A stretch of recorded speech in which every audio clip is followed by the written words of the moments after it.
McNeil, 6 points. McNeil splitting Charlie Waters, 41, and Mel Renfro, Tarkenton drilling it on target. Well, hello. Thank you so much for taking time out of your day to check out this video. And welcome to the Gridiron.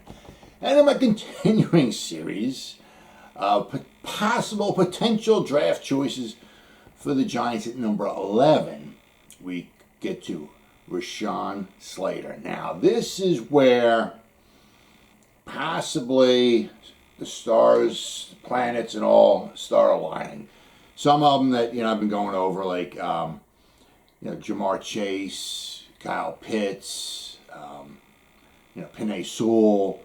Some of those guys going to be taken before they get to us. A couple of the other guys I've gone over, Kwity Paye, Rousseau. Some of them probably aren't going to get picked before us, and we're probably not going to pick. I'm just trying to go over as many possibilities that I've seen in mock drafts potentially falling to the Giants at number 11, and that's actually with the Giants staying at number 11.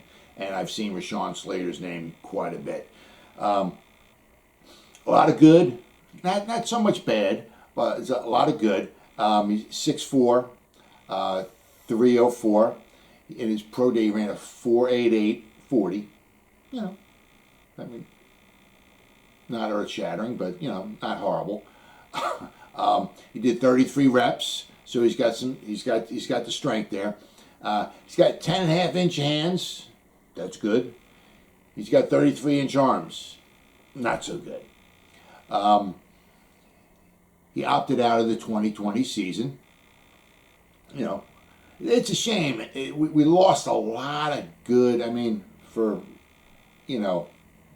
is what it is. It was the virus, the pandemic. But we lost a lot of good football in the 2020 because there's so many guys, good quality guys, that didn't want to play in that year. But it is what it is. So he didn't play 2020, but that which would have been his senior season. So in 2017, he played. He played at right tackle, though. 2018, he played at right tackle. 2019, they moved him over to left tackle. 2019, he gave up no quarterback sacks. He gave up no quarterback hits. He gave up 5 pressures. I saw somebody say 4. I saw a couple people say 5. So I'm going to go with 5. So his whole 2019, when he moved him over to left tackle, he gave up 5 pressures all year, and 2 of them were in the same game to Chase Young. Matter of fact, they had to move Young over to the other side for him to get a decent amount of pressure. There was only so many, I think, that he went up against Slater. Then again, there was only so many plays that Northwestern had because they lost 52-3. What a blowout. But it wasn't Slater's fault that they lost. But, there's a lot of promise in there. Pro Football Focus, whatever you think about them, I believe they had him at a 90 for his senior year at left tackle. He was a 75 or above Pro Football Focus for all 3 of his years. So, he did pretty good. Considering, he played as a freshman.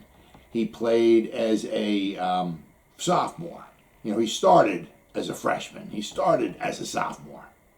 So, for him to get a 75 at right tackle, pretty good. Now, there's the couple of the bad parts is that a lot of his arm length. When the Giants got Parrott last year in the 3rd round, and they got Andrew Thomas in the 1st round, those 2 guys had like the longest arm length in the draft coming out. So that's why obviously you're going to have Thomas will be our left tackle, and they're going to try hardly, I'm sure, to get Parrott to be the right tackle. Arm length is huge because, especially when you have the ends crashing in, you got to have your arms extended. But if the guy coming in at you, I mean, like Rousseau, his arms like a JPP. Rousseau, his arms are like almost 7 foot. So if he comes in and gets his hands extended, right, and he just starts pushing Slater back, Slater's arms aren't long enough to try to get a hold of him. So basically, Rousseau would be just, or somebody to that effect with long arms would be able to lock out and be able to push Slater backwards or push him, because Slater's arms are not long enough to reach the defender to try to lock onto their chest plate or anything, So that's a problem. Now, obviously in college, you don't go against Chase Young every weekend, I mean, there's still talent there, I mean, in the college that he goes against, but it's not Chase Young. But when you get into the pros, you're going to start seeing more and more Chase Young, especially with Slater if we wind up drafting him, because now we're going to be playing Chase Young twice. But pretty much every weekend there's going to be a stud defensive end, quite possibly that he might be going up against, especially if Andrew Thomas is doing good, okay, at left tackle. If you bring Slater in and put him at the right tackle, well, they might move their stud defensive end over by where Slater's at, and he might have to go up against them. So that would be a problem. So therefore, you might want to possibly bring him in, where a lot of people say, he would probably work out best. I was also watching, I hate saying this, but I was watching some talk show on YouTube, but the Cowboys fans.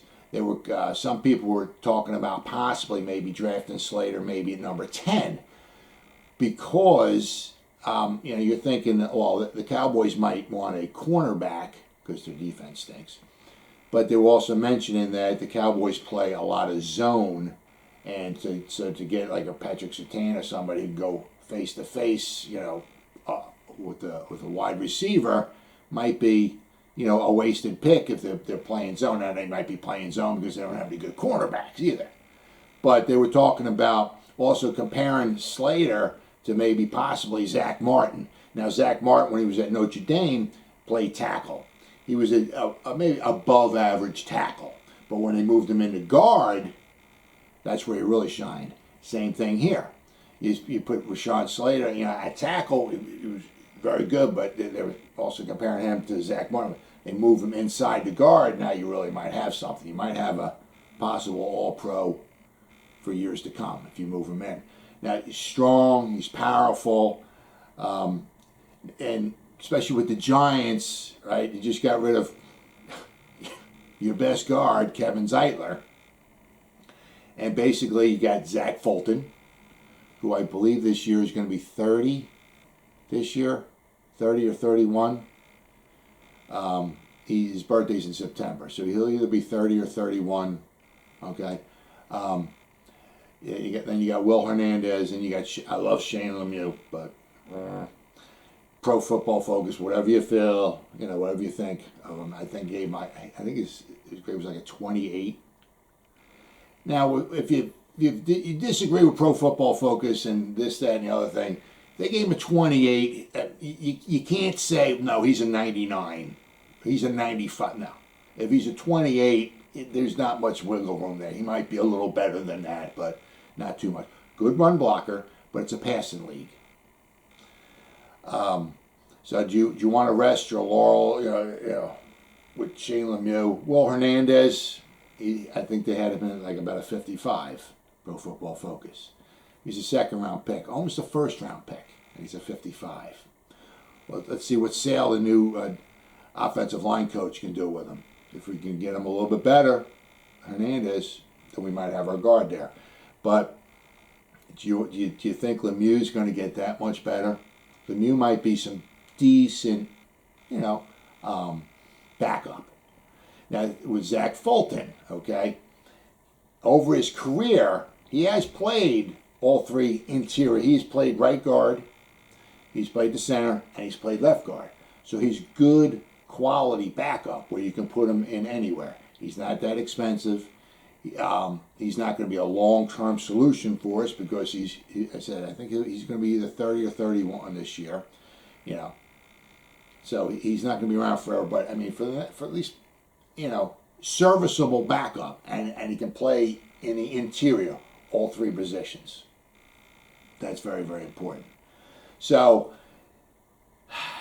after the trade the Jets and the Carolina Panthers did yesterday, now we know. Okay, we know a couple things. Now we know the Jets are taking a quarterback, and we know Carolina is not taking a quarterback. So we got the first 3 picks. Okay, are going to be quarterbacks. Then you got Atlanta. Ryan's getting up there, possible quarterback. They need other help as well too. I mean, they took Kyle Pitts. That would be a hell of an offense. The receivers they got, and if they took Kyle Pitts, be a heck of an offense. But somewhere along the line, they're going to need to replace Ryan. Then you got Cincinnati. I mean, you're going to put Penei Sewell in there and protect your quarterback for the future. Yeah. Then you got some wild cards. You got Miami. They might particularly want somebody for Tua to throw the ball to. Possibly opens up the door there for Jamar Chase. But then you got some wild cards. You got Detroit. They could use a receiver for Goff, but they can also use some defense. Micah Parsons.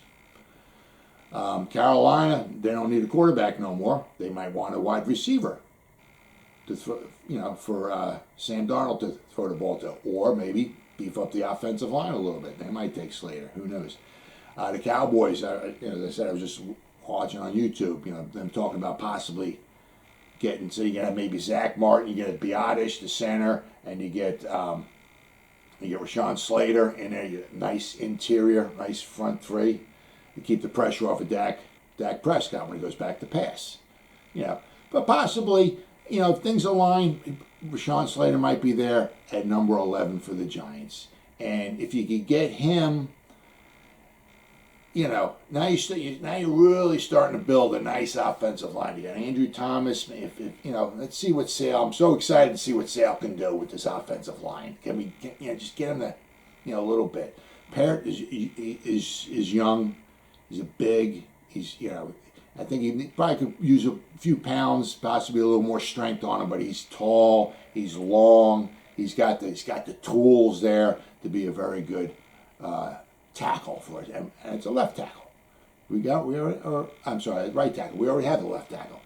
You got Gates. You can put Gates either guard or center. So if we could take Slater and plug him in there at the guard. I think now we're starting to build ourselves a nice little wall. And then if Hernandez doesn't work out, you get rid of him because you're not going to pay him next year. And then maybe next year, either in the draft or free agency, you get yourself another guard. Unless Zach Fulton steps up, maybe you want to plug him in there for a year or two. We'll wait and see. But this might be one of those ones that all the stars just start aligning. We could use an interior lineman. Rashawn Slater's good chance he might be there at a number 11. And if we took him, it's not the sexiest pick in the world, but never ever underestimate the power of a good offensive line. Man, when you can get the ball and you can get Daniel Jones to stand back there for sometimes seems like a half an hour. When you give the ball to Saquon and he's got that crease, man. That run against he did his rookie season against the Redskins. I mean, what was it, 70 yards, whatever it was. Oh, man! You just hand him the ball, and if there's that hole there, it's so special. When you got a guy in the backfield and you give him that little hole, and you can almost he gets a yard or two past the line of scrimmage, and you're almost like, oh my God, he's going to go. And it's all made possible by an offensive line. So never underestimate the power of a good offensive line. And tomorrow I'm going to go over one of another couple guys that might be probably be there for us and might possibly think about taking, and they are on the offensive line. Well, as guys always, thank you so much for taking time out of your day to check out this video. You guys stay safe out there and go Giants. Woo!